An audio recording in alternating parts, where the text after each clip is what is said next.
welcome everybody to our regular scheduled City Planning Commission meeting.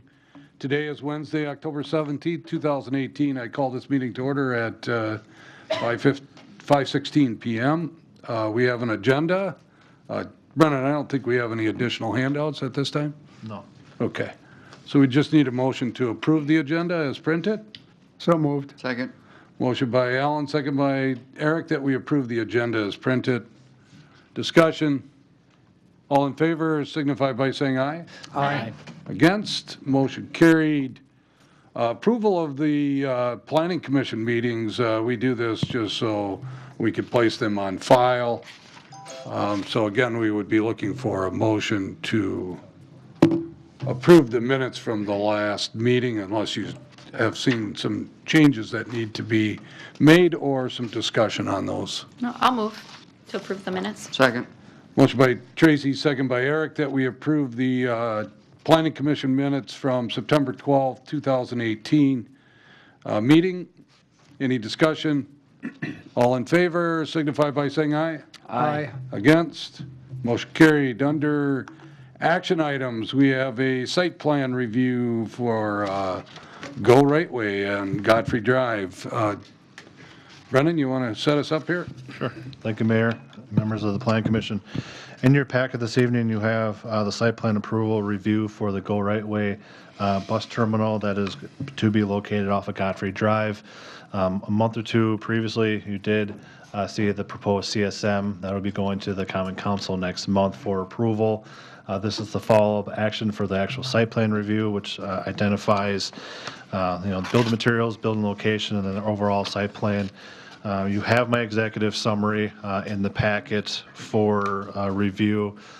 Just for the Plan Commission's benefit, we did actually meet with the applicant at about 4 o'clock this afternoon just to go over some of the items. This was prepared prior to my departure on vacation and just getting back today. So since I was gone, they have updated some of their plans to reflect some of staff's comments that they can certainly address with the Planning Commission tonight as well, mainly with the overall site plan layout and some of the elevational requirements. But in general, there are these gateway design standards out here, along with there are restricted covenants for the most part.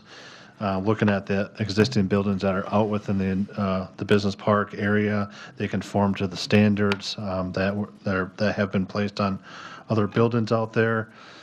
Again, there are some slight changes with the overall layout since this was submitted to us for review because of some of the turning movements and radiuses that are required and some of the access improvements. There will be some additional changes that I will let the applicant talk over with the Planning Commission this evening. So with that.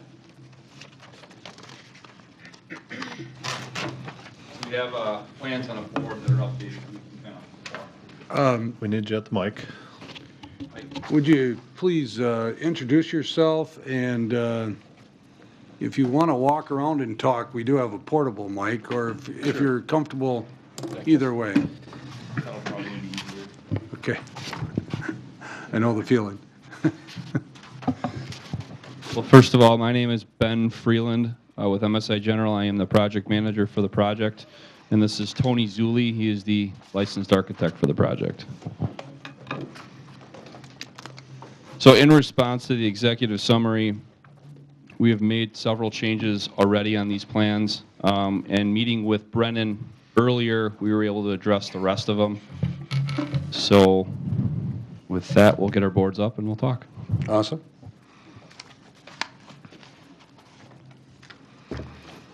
Ben, remind us when are you going to begin that project yet this fall? Yes, that's what our goal is, to start the project as soon as we can, which we're projecting right now is first, second week in November if we can get through all the approvals. And the weather. We're trying to beat the weather, yes. Yeah.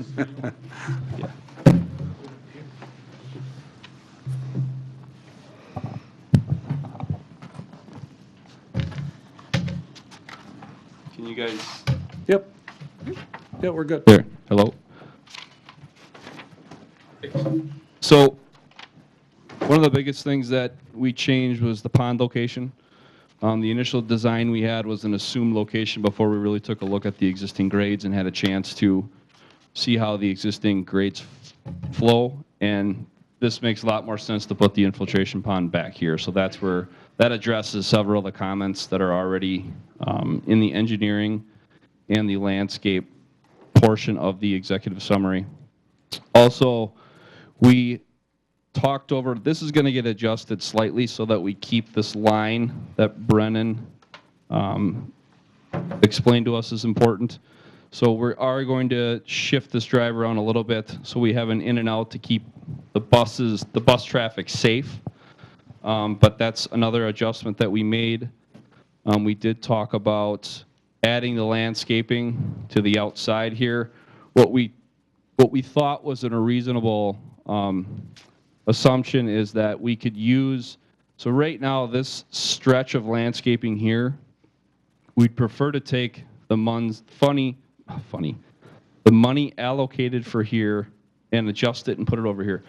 The problem with landscaping right here is that with the salt and the buses and everything and the plowing, it's just going to get, we're afraid it's going to get ruined over time. So we'd like to take this and use this to screen this side. Dumpster location, we talked to Brendan a little bit about this. We strategically placed this dumpster location in the back in order to shield it the best we could with the building. We're going to have buses on this side along with the screening here. And you also have, this is a field back here, and then again over here you have landscaping and cars here. So we feel like it's pretty well hidden in the back there now that we didn't think a dumpster enclosure was necessary because of its placement.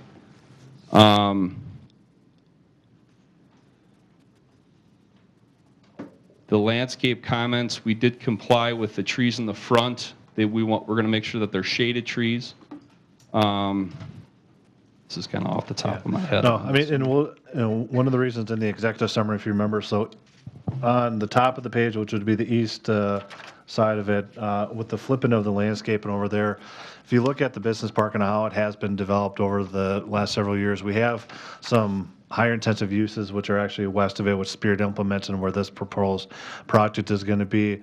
Although all the properties out there are zoned I-2 for heavy industrial, if you go further east, you run into carousel gymnastics, you run into the daycare facility, you run into the sports medicine facilities out there, and those are less intensive, a little bit more commercialized type of uses within the industrial park.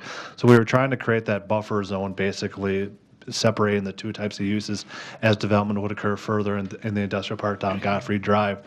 So the position and the location of this facility, because of all the outdoor storage of the buses and everything else, we felt this was a better location closer to Spirit Implements, and then kind of creating that landscape buffer on the east side so that, as you know, that would separate the newer development as it comes in the future, which would most likely be less intensive type of uses similar to carousel or the daycare type of facility out there. So that's why we are emphasizing that landscape buffer on the eastern property area. And it sounds like, Tony, you guys or Ben, you guys have talked with Brennan, and you're okay with the changes, and Brennan, Yeah. you're okay with the changes? Yep. Also. And then with regards to the elevations, we talked with Brendan about this earlier today, that we're going to add sunscreens above these windows to kind of break up this elevation. There won't be masonry here, but we do have masonry, split face block going all around the side of the, all four sides of the structure. So that's something we're working on with Brendan directly as well to kind of dress up the front side of the building. Is that what that picture is down on the ground right in front of us there? This is the original submittal that has kind of the material choices and colors on it, unless that has changed. No. But yeah, that's still the split face block and the different metal panel colors that they're going to utilize. Yeah. Okay.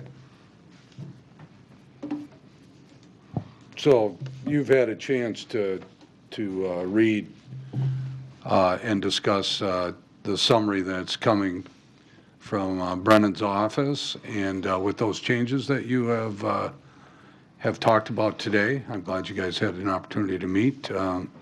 Everything else seems to be okay? Yes. Okay.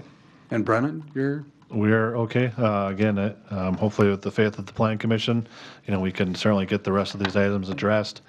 Speaking with the applicant this afternoon, they are eager to get this going, so I know that they're going to go back and have their engineers start working on the remaining aspects of the site design so that can get into our engineers for review, and we'll work through the rest of the details on the elevational changes moving forward. Awesome. And again, remind me, I know you said this at the beginning, we're recommending You're recommending approval, correct? approval to council. Yep. Okay. Any questions, commissioners? You were talking about the dumpster. Are you going to be, Brendan, are you going to be requiring them to have a cover around that? Or is that, since it's behind the building and the landscape? Yeah, We're okay. we felt with, with some of the other, I know that's been a typical requirement that we've required a lot, in more commercialized areas. And I'm not saying that this isn't any different, but because of the location and because of the heavy screening that we're going to have on the east elevation, along with there's going to be additional landscaping along the building on the west side of it, we felt that was going to be, good in nature in the sense for screening that dumpster location, so. Okay. Anybody else? I got one. Yeah. What's the intent for the future propane tank? Jason, do you want to speak on that, or do you want me to? Jason's from Go Right Way, and he can fill you in on the propane aspect of the bus. All right, so Jason Ebert, VP of Fleet and Facilities for Go Right Way. So the propane refueling station that's drawn on here, right now, we don't have any immediate plans for that, but we'd like to show that just so that people are aware that, we may in the future ask to get that permitted. Most of that is done on the state level. A lot of that's regulated by the state on where that goes, but typically we have currently 34 propane buses in our La Crosse terminal with a propane refueling station up there. We have about 70 units that run strictly on propane in Oak Creek. And then our Mequon facility, we have another site with about 20. And it takes the place of diesel and gasoline.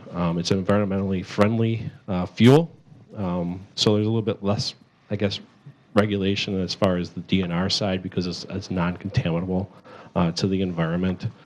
There are still setbacks. The drawing on where this is at currently on here is a little bit misleading. I would say, what if we ever put this in where the stalls are on the drawing right here that show motor code should probably go in that first couple stalls there, which makes a lot of sense with the traffic flow.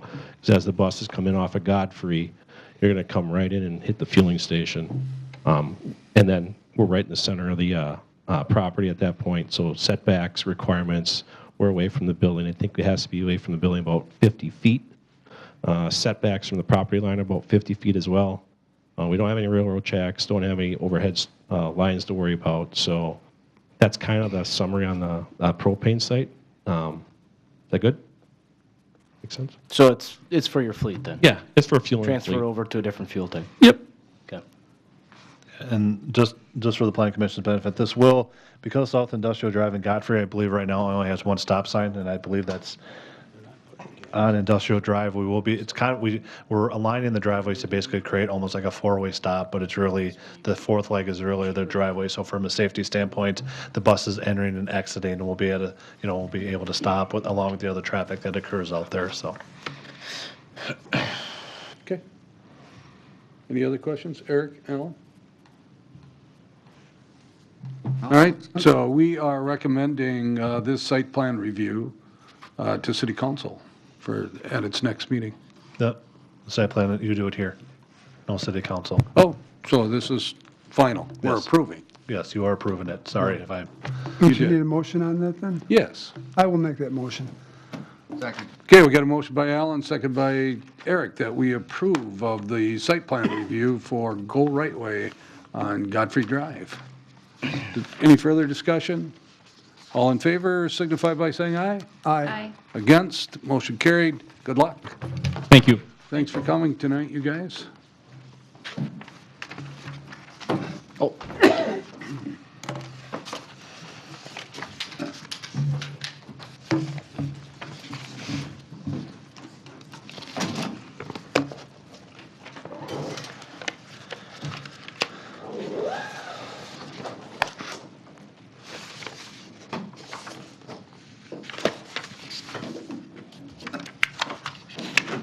All right, next action item, we have special use permit. This is the annual review for Foundations for Living.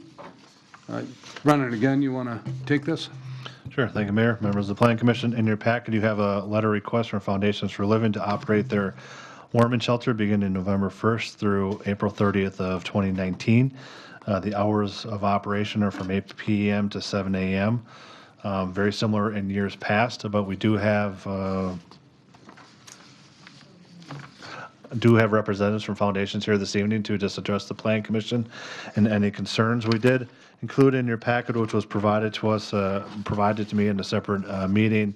The Foundations for Living did provide their 2016, 2017, and then their 2017 and 28 numbers of how many people that utilized the facility over the winter time. It looks like last year there was approximately 32 individuals that utilized the facility with an average stay of 9 days.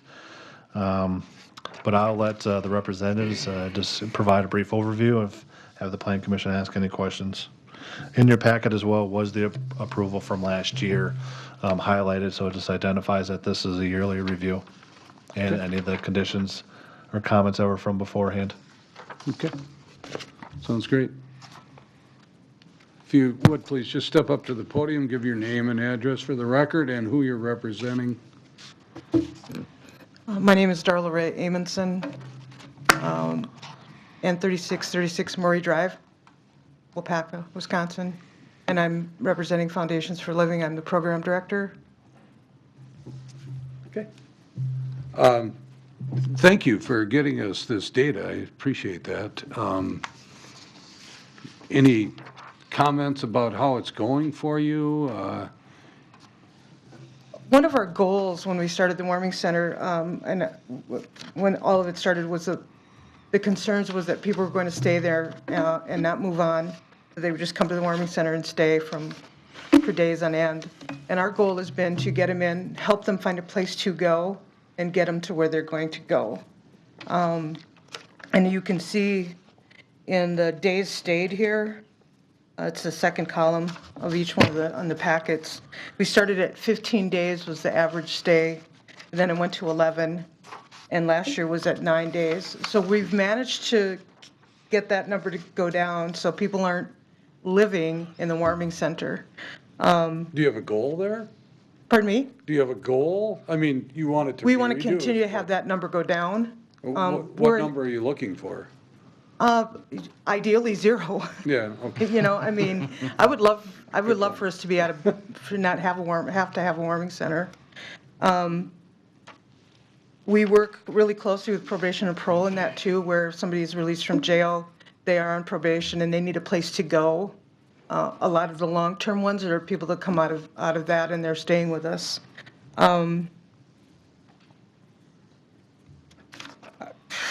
Our goal is 0, so we also have a goal of putting a shower in and that kind of thing, so that it's, but the emphasis is changed from a warming center to an emergency warming center, where people come when it's an emergency, not just because, you know, they spent too many hours down at Julie's or whatever.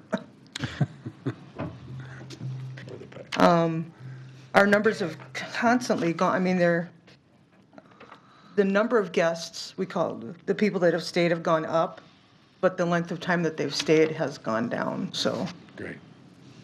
So you said you're thinking of, or you're trying to put in a shower there. I know we had that discussion Last year. and that was one of the things that we thought was very important. We felt that was something that was very important for you to do. Yeah. So, And we do too. yeah, I know. It's just a matter of funds. We had an architect come in and tell us where the best place for the shower to be how to put it in, and have them draw that up for us. And now it's just a matter of finding the funding for it, so. So we have Angie from the newspaper here. You're on Win TV, and you're also on the radio tonight. So this would be a good time to ask the public Ask for the your public help. if they could help us build a shower, that would be wonderful. We would love that. Because number one, the guests, the average of people that come in and stay at the warming center have jobs. And for them to be able to shower and get to their job would just make them feel better. And in them feeling better, their job performance would go up and their ability to maintain a job would increase. And their stay would be shorter then. Absolutely. You know, the more you make somebody feel better about themselves, the better the community will benefit from that too. So we also, one of the other things that our volunteers put out a request last year that we give them some more training when it comes to mental health issues. So we've partnered with NAMI this year, and for our warming center training, we will have NAMI come in and teach Mental Health 101 and a Crisis Prevention 101 also on 2 different nights. So we're trying to address that part of the need of our volunteers, so they feel like they're supported better, more better, just better. And Brennan, this is for you, actually. This is, if I remember right, this is something that we've decided to do on an annual basis for now, so we're looking to, if the commissioners agree to this, we're looking at doing another special use permit for another year. Is that the idea? That's correct, Okay. yes. I know that I know Foundations for Living has approached the Plan Commission in the past about not having to do the yearly review, but I believe it's been the Plan Commission's discretion to continue to monitor this on a year-by-year basis. Eric, go ahead. I was just wondering, in the categories, what is is it DHHS? What does that stand for? Department of Health and Human Services. Okay, so I wasn't sure. They have sent some people to us too that are homeless. Okay, thank you. Do you have any idea, thanks, Eric. Do you have any idea, and I guess does it say on there how many of these people are actually city residents versus? Waupaca? Yeah. Down in the corner here, Okay. on the page, it says Waupaca, on the first page, it says Waupaca 18, which was 75% of the people that stayed. 17 last year with 59%, and 16, which is 50. But if you look at the people, and then we have the place of origin, and if you look at those that aren't Waupaca County, those are the ones we try to move on quickly. They only stay for 1 day on an average, 1 or 2 days, and then we get them back to their community. Or we try to. Because a lot of those are jail, they're released from the jail, and don't have somebody to pick them up when they've been released. Sure. Anybody else have any questions? All right, so they came to us today to ask for a special use permit for another year. I'll move that we recommend for a special use permit for Foundations for Living. Second. Motion by Tracy, second by Alan, that we, is this being recommended to council? Or No, is this is just approval here. Okay, so it's approval, Tracy and Approval then. Alan, you're Yep. okay with that? Yep.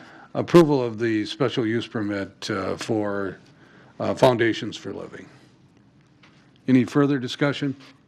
All in favor signify by saying aye. Aye. Against? Motion carried. Darla, good luck. Thank you very Thank you. much. Thank you.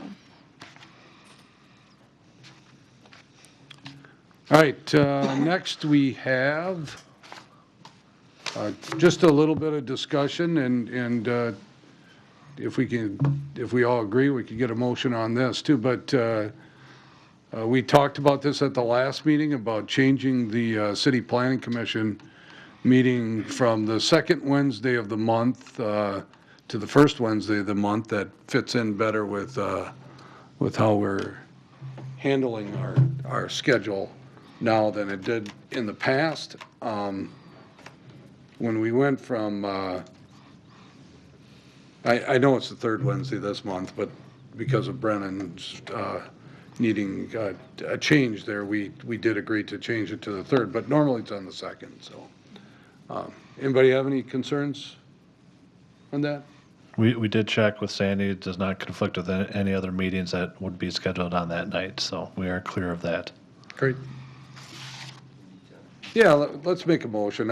Does this, I'm assuming this requires an ordinance change, though. I'll have to look and. I bet it does. So we should just recommend to council, I think, that they approve changing it. All right, well, I'll make the recommendation that we move this, this meeting to the first Wednesday of the month. Recommend to council. I'll second. Motion by Eric, second by Tracy, that we recommend to city council moving the city planning commission meeting from the 2nd Wednesday of the month to the first Wednesday of the month, starting in 2019. Any discussion? All in favor signify by saying aye. Aye. Against?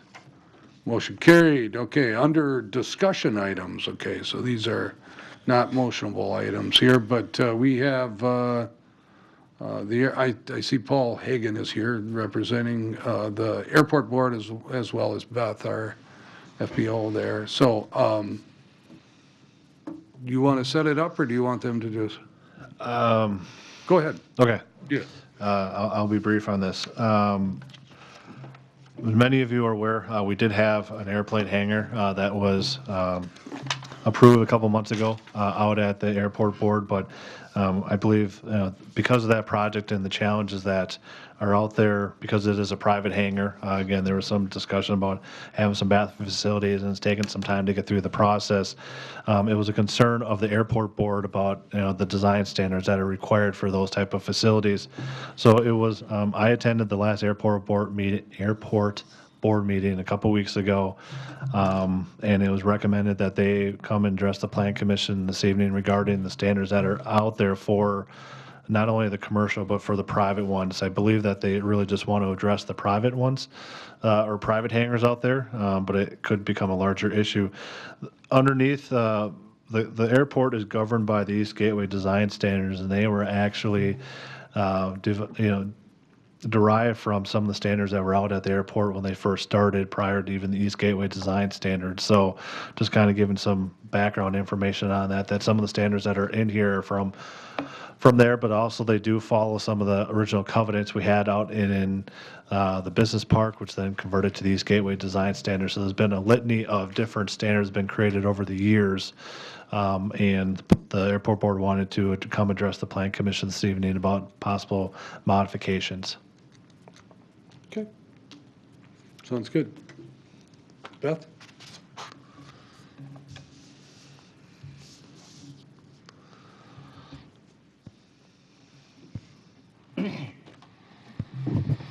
Introduce yourself too, Beth, please. Thank you so much. I'm Beth Anderson Christensen from the manager of the Waupaca Airport. So it's been the concern as the fact that to build a hangar out at the airport, it's getting overly expensive to meet all the standards and be able to have a hangar at a reasonable cost. So we're looking at just adjusting a few things to try to, basically the goal is to reduce the cost to build the hangars that we're still safe, we're still in conjunction of everything, but to be able to get more people. I have about 12 people a month that come see me that would love to put a hangar at the airport.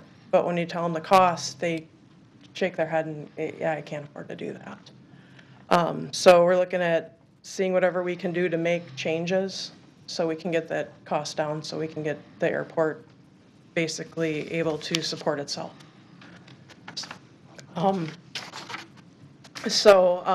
What we're looking at is, because if we get more hangars, we're going to create more revenue with fuel sales, lot leases.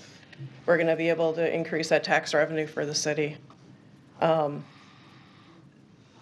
It's cost-wise, talking to the different people, like Brendan said, we have the hangar that is going to be built, hopefully being started sooner than later. And talking to the different construction companies, they're saying for a 40 by 40 hangar, it's about $150,000 to meet all the requirements. Trying to reduce that with just the masonry and frost walls, they're saying we could reduce that cost. If we can change that, we can reduce the cost by 40%. I know it was a concern brought up saying that we can't have buildings all the same color, but depending, I do have pictures of some of the hangars we have now, and they're all brown on brown scheme, which I really like versus the earth tone colors. So it's kind of one of those things I'd like to kind of tighten up some things so we stay routine, I guess, or whatever, so it stays the same, that everything's brown with like dark brown trim and that kind of thing, so everything looks somewhat similar. And I know cost of the masonry and everything, or the additional 4 foot from ground up, is where a lot of the cost is coming in. And I spoke with BOA, FAA, and everything else, and to reduce, they don't have any requirements when it comes to the hangar. They just have requirements for setbacks, and they have requirements for height. So there's nothing there that, you know, says we can or cannot do anything with the hangar itself. I have, like, again, potential for having hangars built out there. I have Jim Kearns. He's one of our airport supporters, and he's also looking into possibly putting a hangar on our airport grounds.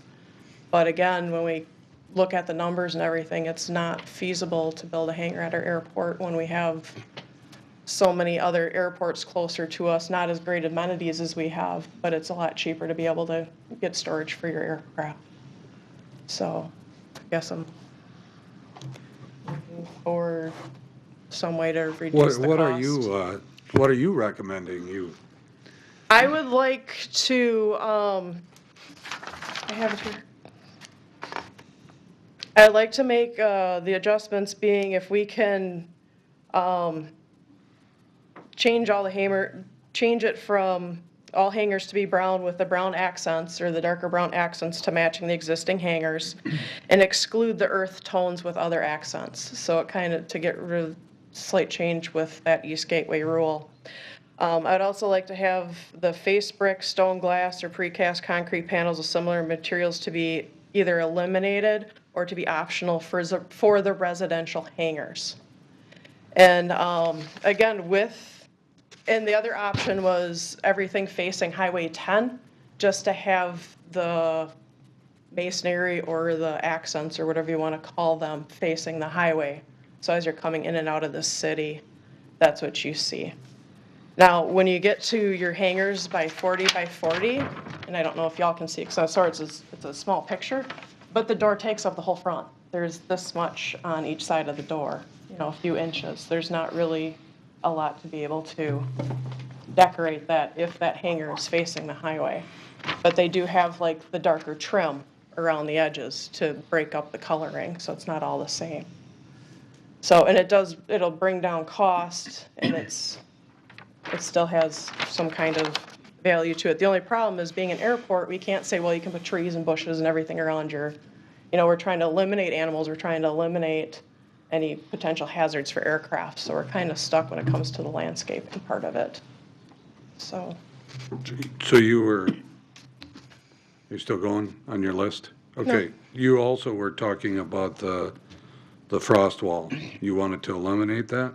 I don't know where that rule comes in of why we have to have it, and it's not so much eliminate as making it optional, I guess, for the, because I guess there's a called slab grade or grade. Well, Slab on grade. Well, we understand it. Or I understand it, but there's a different kind of foundation you can use. Well, if you're going to say either eliminate it or make it optional, then you're probably saying the same thing. So, so that's what you want to do, is you want to not have a frost wall. If it's can be done. Okay. Because it'll, like I said, if you eliminate those two things, it's cutting the cost by 40%. Okay, and is there anything else? I think that's what we're looking for right now. So you're talking that a building, again, go back to this, you're talking that a building would cost approximately $140,000, and if you just got rid of the frost wall and any of the aesthetic 4 foot on the outside, it would save you 40%, which is about $56,000 then on 140. So you're talking that you would drop it from 140 to $84,000? Basically, what I'm trying to get to is other airports, speaking with people that are building on other airports or looking to build on other airports, they're looking at the average cost on those airports are 40 to 80,000, depending on, how many amenities you want to put in that hangar. And right now, ours is starting about 150,000. So trying to reduce it by any cost is going to be any kind of help to have people say, hey, we have paved runways, we have the fuel source right here, and for this cost, yeah, it's a little bit more, but you're getting so much more out of the deal. But where it is right now, it's not, the So- numbers aren't meeting.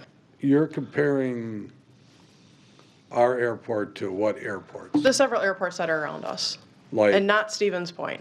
like the They're Berg going to and- Wild Rose, they're going to Clintonville, they're going to Iola, they're Central County. They're all looking at other places. Okay. Appleton. So So you're looking they're- at, And we do Appleton have the ideal the old airport. Outagamie? You're looking at the Appleton Airport? We do have people that are in the Appleton Airport that have actually spoken to me saying, I don't want to be at Appleton anymore, I want to come out to Waupaca. What is it going to cost me to put a hangar at your airport?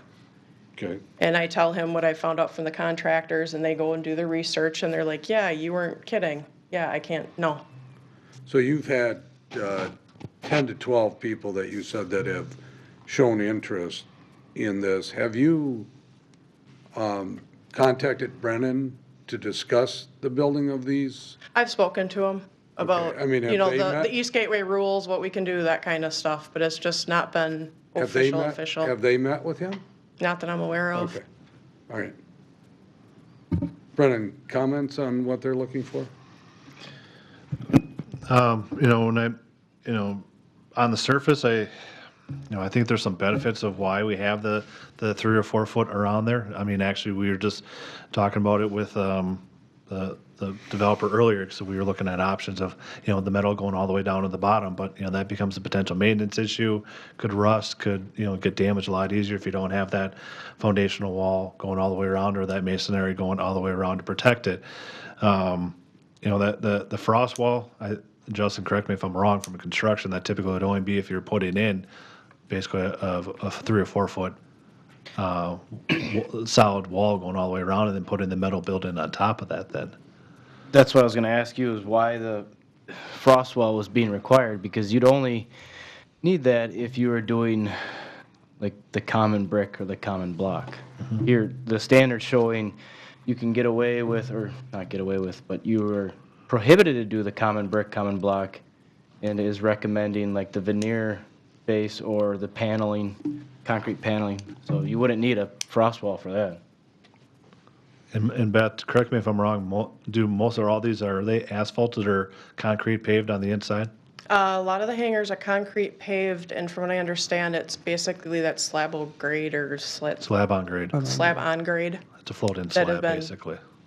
Yeah, that has been put out there with the metal all the way down to the ground, and I've actually had to do more repairs on the Bruner hangar than on the hangars that have the metal down to the ground. So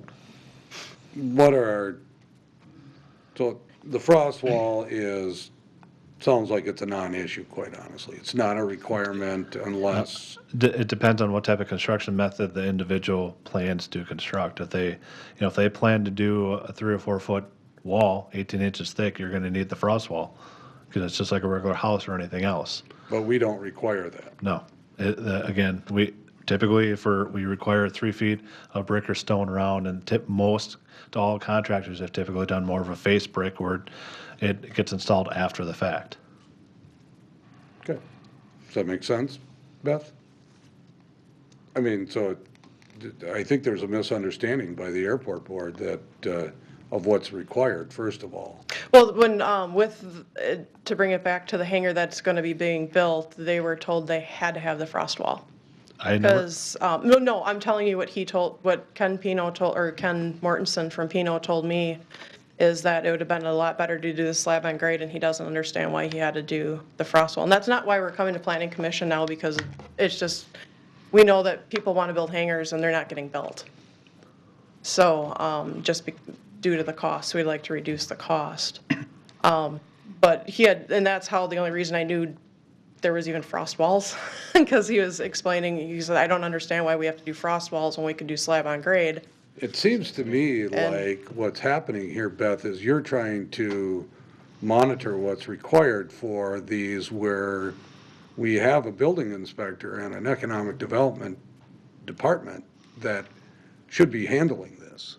Well, I was under the impression that that was part of the rules of building out there, so it was one of Again, I the, go back to yeah, misunderstanding. Yeah, and that, absolutely. So, we're all for more people building. yeah, and that's basically, I Hangers just out want to there. make sure that we basically have the set of rules that when somebody comes to me and says, hey, what do I need to do to build a hangar at your airport? I can say, hey, here's our rules. This is what you need. This is who you talk to.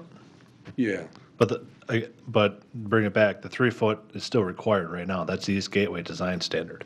But it's different than what she's envisioning, though. She's envisioning the 3 to 4 foot wall, and then you build the building on top of it. No.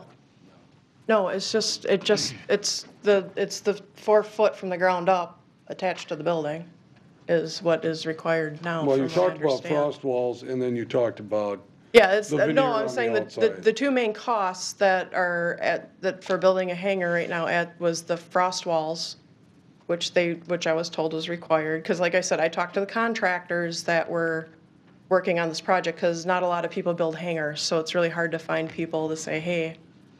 Dr. Rubin had worked with, I think, 3 or 4 companies that he talked to. So I was calling them about their quotes, knowing that they ran through the gamut of the rules and regulations of this area to get the costs and everything of what we're looking at. And they were saying because they did the frost walls and the brick facing, that was about 40% of the cost of that hangar. okay, so Brennan, they did talk about doing some savings, and I did talk to Beth yesterday too, for a while about this, and actually all the department heads did too, but her suggestion that we just do the 3 or 4 foot up on the sides that face the highway, and I guess I would also suggest that if they're facing residential, they should have some kind of something that doesn't just look like a metal wall there for them. But instead of having it on all 4 walls, what's your thoughts on that? I think anything is going to require an ordinance change. I mean, that's, whatever we do decide or whatever the plan commission directs us to change. I know when I met with the airport board, this was, Beth, correct me if I'm wrong, you're really mainly focusing on the private hangars that are internal, correct? Not the commercial ones that are like the Bruner hangar that are Correct. along Highway 10. Correct. So the ones, basically how it's set up is the line of hangars that are to be built that are basically by the fence line facing the highway are commercial grade buildings. They're supposed to be for companies and whatnot, is what I've been told. And they're also the larger lots. So they're like, I think 90 by 90. And as you get over the taxiway inside the hangar where, I don't know if a lot of you know but where RP Aviation is, or where the new hangar's going up, it's kind of like in the middle, that if we get the commercial buildings built, you're not gonna see the residential hangars. On top of that, most of those hangars, the door's gonna take up pretty much the whole front, because they're gonna be facing the highway. So what I wanna do is just try to reduce the cost or change whatever we need to be able to reduce that cost of those hangars for the residential. I could put a trailer home on a lot and save money too, but Well, yeah, Is but that we the still right want to thing to keep do? it, I mean, if you see the airport, the newer hangars are all the light brown with the darker brown trim. They're all similar except for size. yeah. And then, and that's why I said if we could even do the airport rules of being brown with brown instead of the earth tone with the accents, we don't end up with gray hangars with red trim. So if we can So kind of make it a little more uniform. This is a discussion item tonight, obviously, but Beth, is this something that you and Brennan, Beth, you guys can work together and come back to the planning commission at a future meeting with Yeah, like I your said, whatever, suggestions? yes, just so we can get something together that we both agree on that'll reduce the cost so we can get hangars built. Because like I said, I have people that want to build out there.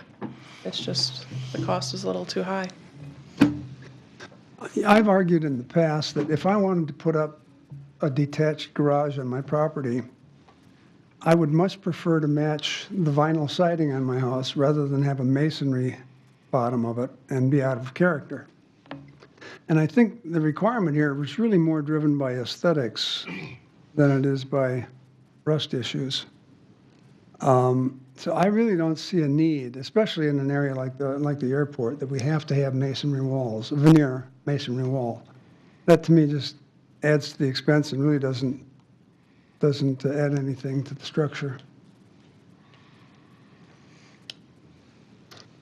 If I could, I have Jim Kearns, he's one of my airport, if we could have him. I Speak. did want to respond to Alan's comment. To a certain extent, I agree with you, but I would be cautious of, if it's facing like a residential, a house out there or the apartment buildings and you just have a pole building sitting there, I would have, don't you interrupt me, okay? So I'd be very cautious of that, unless they did something that would mix it up somehow, some way. I understand that, but to me, anybody who's in a residence near an airport is going to have noise issues and other issues besides aesthetics, True. my opinion. Good point. Good point. All right, go ahead. I was gonna say too, with the apartment buildings and that are going up, there's no hangars anywhere near that area, so they're just seeing open field. Sure. Okay. So it's facing the woods or, so there's not a lot of residential at where we're looking for development at Okay. this time. And you were going to have Yep, and Jim Kearns. Jim? Okay.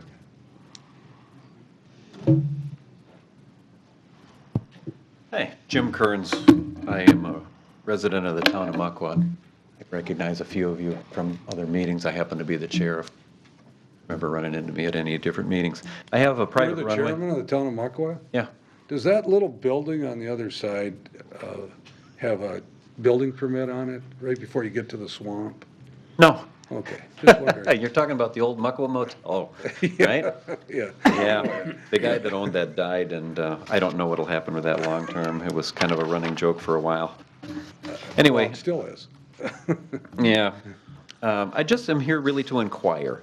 I'd asked Beth about the numbers of hangars that were available. I have my own private runway in the town of Muckwell already. I have a hangar there that I already built. But it's a grass runway, and if there were a place that I could have it for the winter, I would like to do that. Because there's also a demand for hangars out there, and because I own a crane service and am involved in construction, I have considered, I'm not committing to this, but I have considered building something out at the Waupaca Airport, perhaps, just large enough for myself, or perhaps up to 6 units that I could rent hangar space to somebody else. So in talking with Beth a little bit in the beginning, she'd mentioned that at some point I'll need to talk to Brennan, and I'd like to do so. In fact, before I leave tonight, I'd like to swap cards with you so we each have each other's information. Some of the questions that had come up in my mind were about, I was referred to the East Gate zoning, and I have a copy of the map that I think is from the internet. And it shows this white area, and I looked at your map before the meeting up there. It looks like the East Gate is largely this, let me kind of show you what I'm talking about. Is this the East Gate area primarily here? Nope. Okay. East Gate goes, Everything. that's what the East Gateway design standards. All right, well, that answers that question. Like Beth had said, I was one of the people who had inquired about some of the requirements. If a structure like that was going to require frost walls and decorative stone and so forth, I'm wasting my time. I'm just not going to do it. It would be cost prohibitive. But may I show you a picture of the hangar that I have now? See? Sure, Okay. absolutely. I built this in 2011. It is 60 feet by 63 feet. It could hold probably up to 5 airplanes. If I put that many in there, it doesn't have that many in because I'm the only one that has a plane based on my private strip. So, you know, I chose white and green for the colors just because that matches the building that I have across the road. So it looks very nice. It's very functional. It's a pole barn construction. I put the trusses closer together than a standard pole barn. And with this last year's 30 inches of snow, I had no issues with it. It's simple. It has a concrete approach. And the grand total, I built it with help from subcontractors. I did the crane work myself since I own one. But my total investment in that thing, $23,000. So when I heard that hangars over here were costing as much as they are, I just couldn't understand how. Sounds like these people should be hiring you. Well, if I'd hired this building done the same one you just saw, it would have cost me about 40. But I bought materials at the right time. The economy was in a dumper. I started squirreling away things when lumber was cheap. I was using my head. I was making long-range goals. That's kind of the way I work. So essentially, if I was to put something over at Waupaca, what I'd be considering is something that would be either a grade beam or slab-style construction, not frost walls. If there was concern long-term about the trim aspect, I could see maybe putting, I forgot the correct term for it because I don't have it on my building, but you can have a different color around the base. And if you at some point don't like the, you know, if it starts to rust, if it gets all banged up by mower damage or something like that, that's not hard to replace. So that would probably be something I would be more inclined to do instead of masonry. Masonry is just ungodly expensive for a hangar. That just can't work. It wouldn't be cost effective. And the cost effective thing is really the key to me doing anything like this because I've already got a hangar.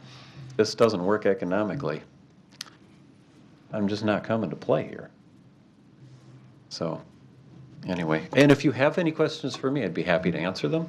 I'll be happy to talk to Brennan in more detail about the specifics of this. So with that, I think I'm done. Thanks. Anybody have any questions of Jim before he goes away? It'd be great. I mean, I like the idea of Have you got a card? Beth getting together with maybe a couple of these people that are interested in meeting with Brennan and see what we can come up with. I think it's doable, obviously. But we want to be careful on how we do it too. So Sure. yeah, Okay. Thank you. absolutely. Thank you. Any other comments on that, commissioners? All right. Thank you very much for attending tonight. Appreciate it. So, Brennan, we can put this on a future, I don't know how long it will take you and Beth to get together and do that, but, so I'm not going to say, let's do it next month if you're not ready for it. So just make sure that you jot it down on your list of to-dos that we would like to see this back at our level in the future. All right, next under discussion items, we have the Asmussen Buckowitz request to address the Planning Commission tonight. And so, Brennan, anything that you want to say in advance? No, the information that was, Kari and Russ are here this evening to address the Plan Commission about rotational grazing of goats on their property. They did send out, which I included in the packet ahead of the meeting, sent out some information and letters that they received from different agencies. There was also a video that they produced that was uploaded to the website, so hopefully everyone was able to take a look at that before the meeting. They did submit one additional letter. I apologize. I believe that is actually upstairs, but I'll certainly get that out to the Plan Commission.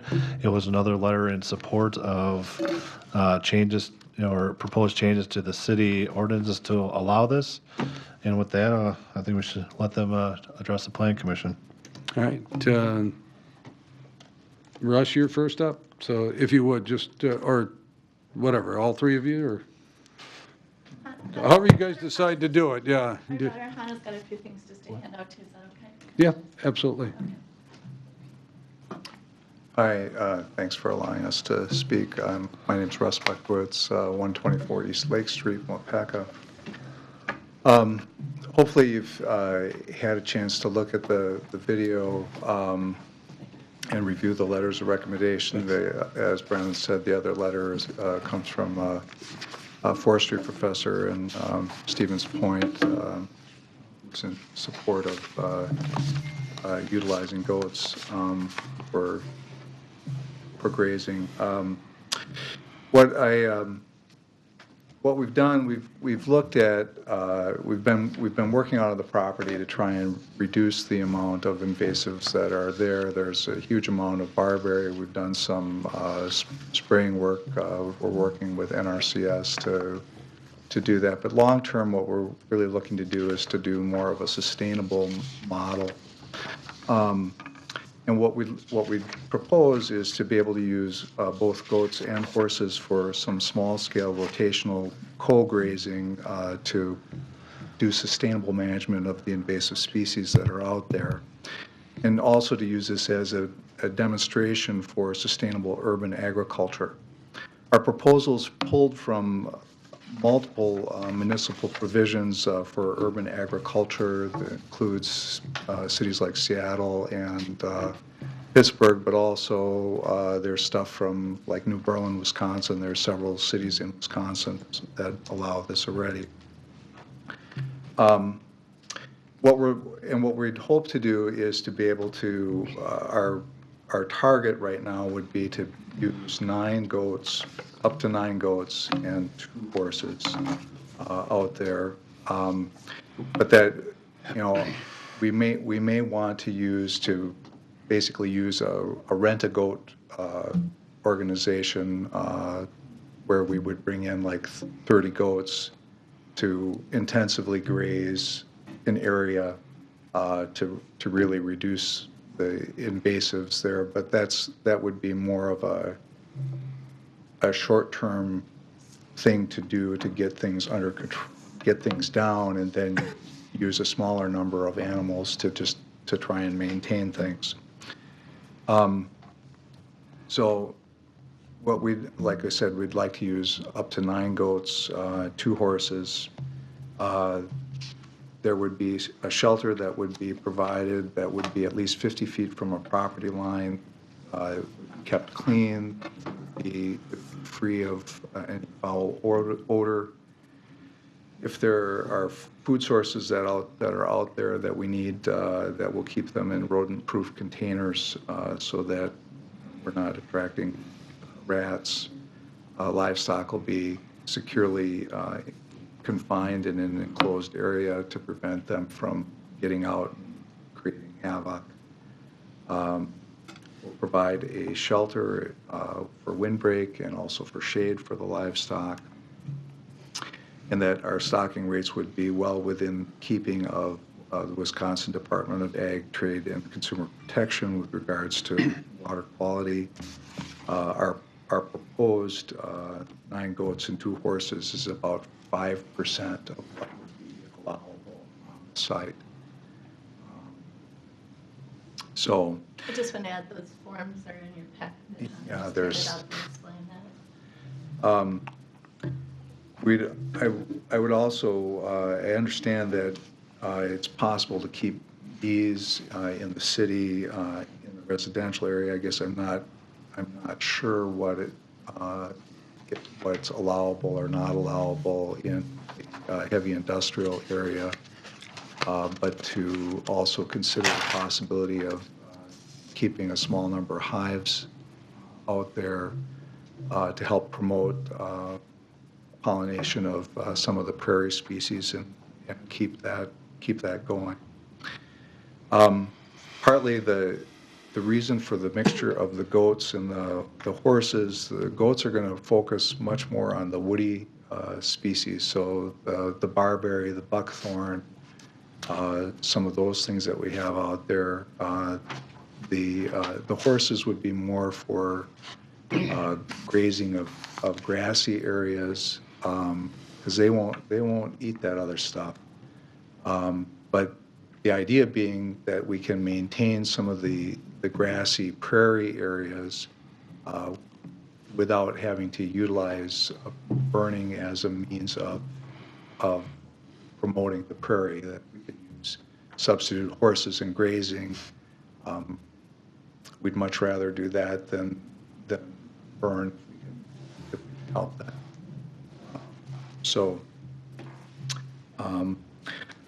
overall, our goal is to demonstrate how small-scale ag would work in an urban setting, but would also help to promote land conservation, ultimately to help promote not only wildlife and ecosystem health, but also human health. One of the issues that accompanies a barberry infestation is that it has an incredible load of deer ticks.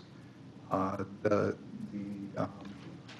level of deer ticks can be up to 12 times what is found in other wild areas, and so there's a lot more potential for tick-borne illness, specifically Lyme's disease. So part of our goal is to try and get that knocked down, keep that under control, so that we can reduce the barberry and therefore reduce the tick population and therefore Lyme's disease.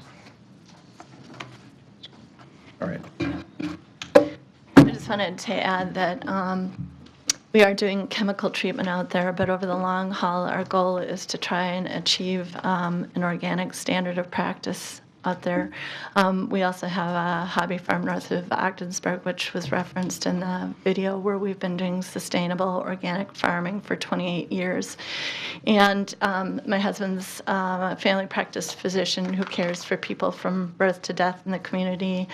Sally sees people afflicted with cancer and various different things. And if anybody's paid attention to the legacy associated with herbicides and pesticides, all too often things that are deemed safe, you find out later, actually have human health impacts. And so what we're trying to do is manage this in a way that reduces the long-term dependence on herbicides, pesticides, all of that, and get back to more of an organic type setting. So we want to apply the same principles and practices that we've found to be very successful on our hobby farm in Ogdensburg here in the city as a teachable moment for city dwellers. A lot of kids are growing up in urban areas, even smaller urban areas like Waupaca, being completely detached from what their food sources are, from their environment. They don't understand the connection between what's applied to food and what's applied to the environment, and how that's taken in the body, and how that can affect and disrupt,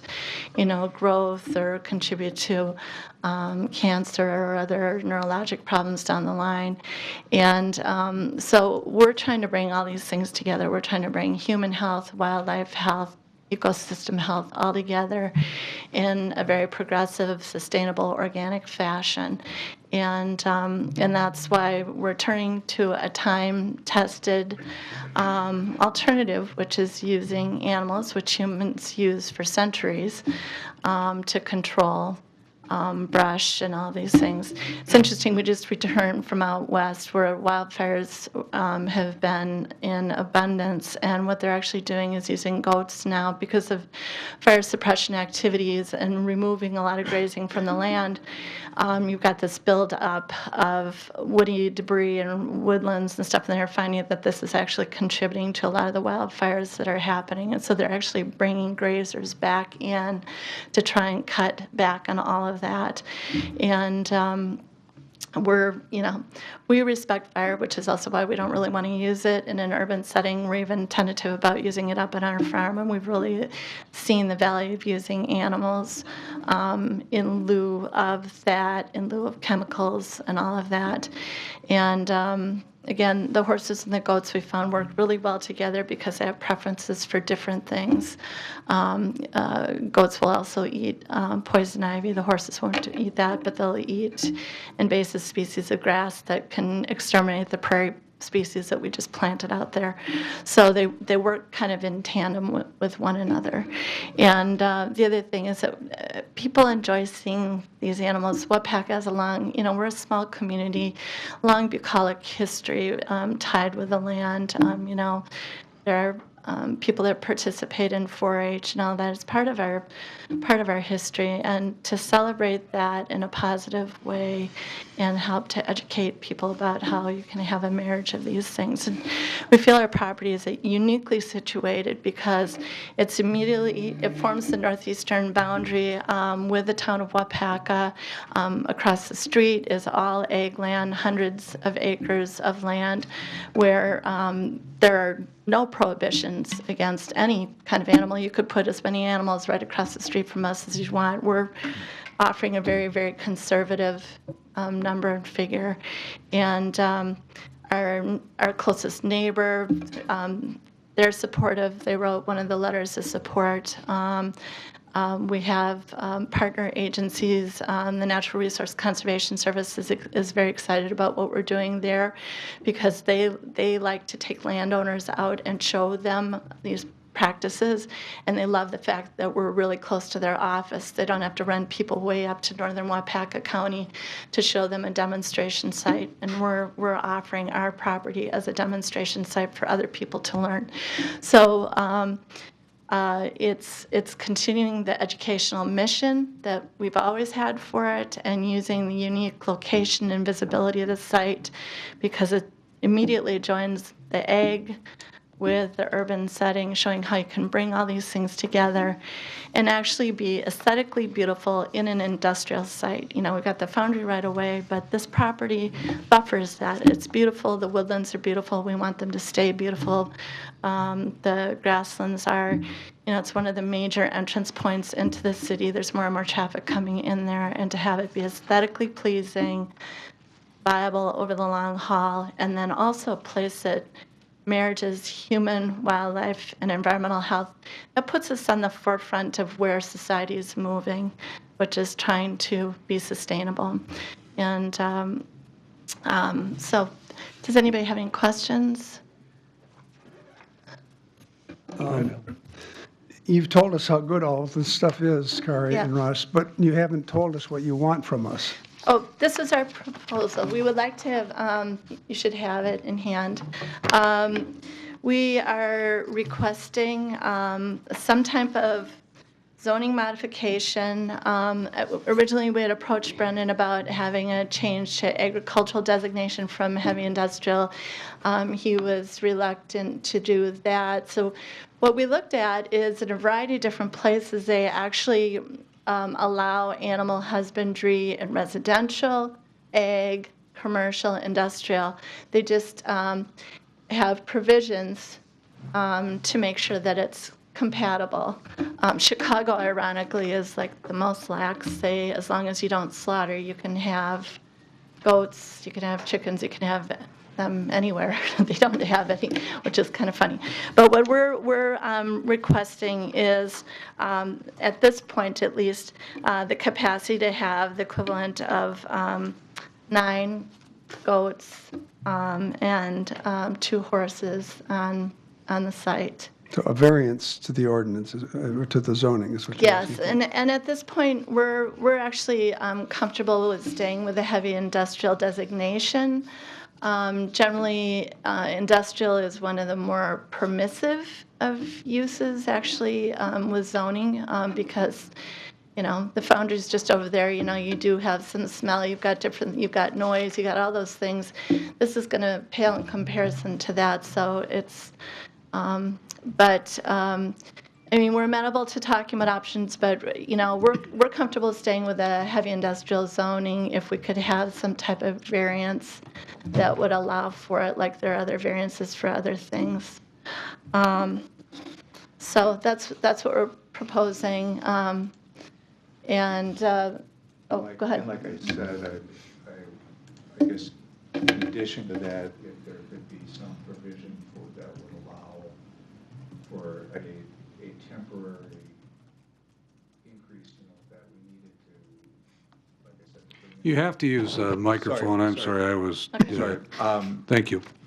That if we could have some kind of provision to allow for a temporary increase to, say, up to like 30 goats that we could bring in to do some heavy grazing to basically overgraze an area of heavy invasion to get that stuff knocked down.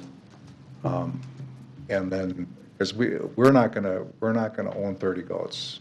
It would be something, we'd do a rent-a-goat thing and bring in somebody else's goats to do that, and there are companies out there that do that kind of thing.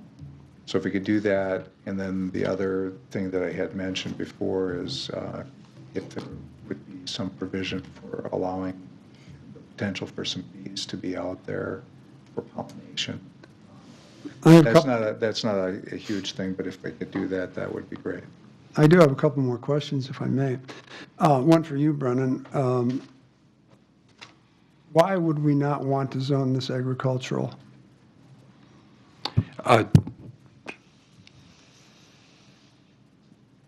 We have to be a little careful that we make sure that we give Brennan and his staff enough time to research the request tonight.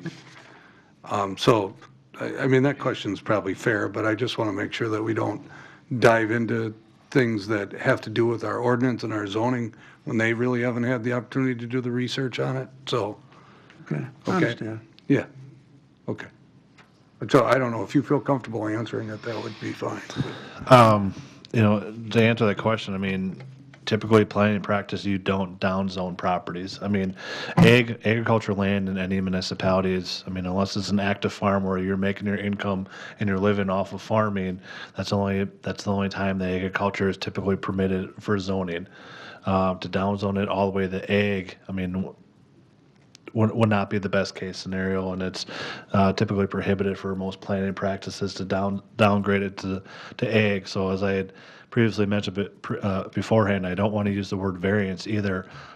Whatever direction we come back to you and whatever information, whatever direction down the road that the planning commission gives me, it may require some form of an ordinance amendment.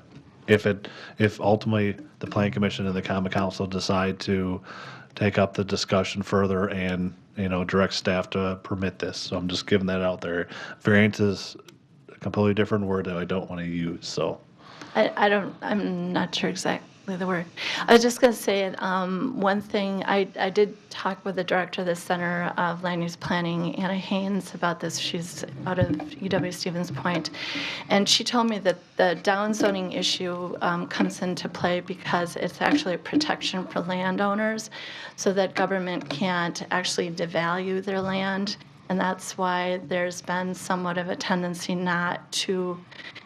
government doesn't, there's a protection for landowners, like say, you guys, we didn't want to be downzoned, but you came in and you did, which then depreciated the value of our land. But if a landowner is actually requesting something, that's a different kind of matter. So that's how it was explained to me by her, and she's one of the experts with the UW Extension Center for Land Use Planning. One other question I had too involves what is the definition of rotational grazing? Is this 2 weeks at a time, 2 months at a time, 2 years? The way the people that are really, there's a whole science behind this whole thing, and what it often heavily relies upon is a land manager who is on site observing the need and is watching to what's happening. If you are seeing that something's getting really pounded, okay, it's time to move them on. And the knack with all of it is to not have them on too long or too little. And so that's where it's kind of the eye of the expert who is watching what's happening on the land. And some of that depends on the soils and the cover type, how heavy your load is, all of that stuff. But our concern is with long-term management as well as the initial period. You know, we want to stay. The one thing we learned through our process with the history with the barberry is with these invasive species, if you don't stay on top of them, especially when there's a seed source in the area, things will come back, and so you've got to stay on top of it. And that's one of our big concerns is longer-term management, especially as we get older. If you saw it from the video, you know, it's a lot of work to be out there cutting, you know, spraying, doing all this stuff. It's a lot of heavy work, and that's why you employ the use of animals to help. So you may want to put them on to a site for, you know, a couple weeks, and then you move them down, you know, and then you move them around. So I think maybe an answer to your question, it would be they'd be rotated through the 34-acre site, you know, depending on where the need is for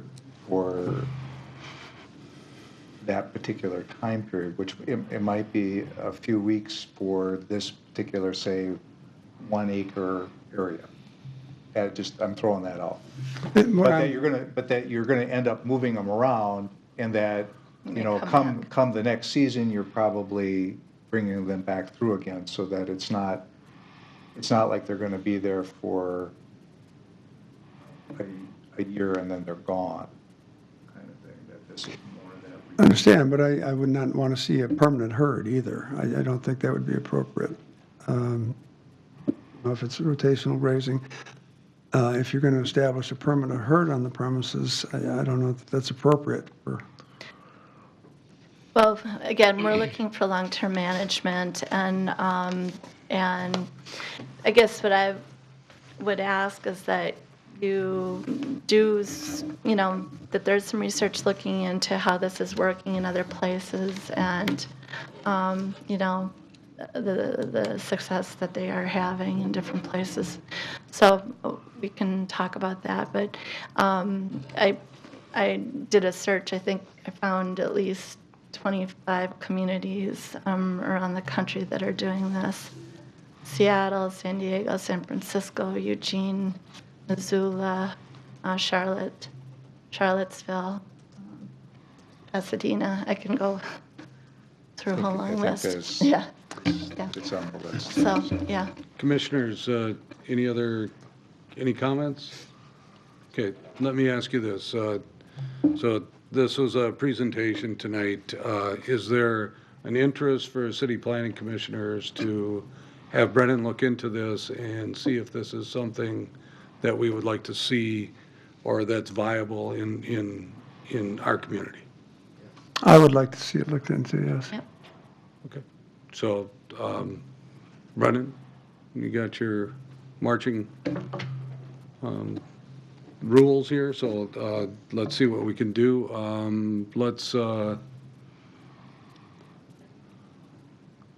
Let's try and do this by, you give me a timeline, and I'll see if I agree to it.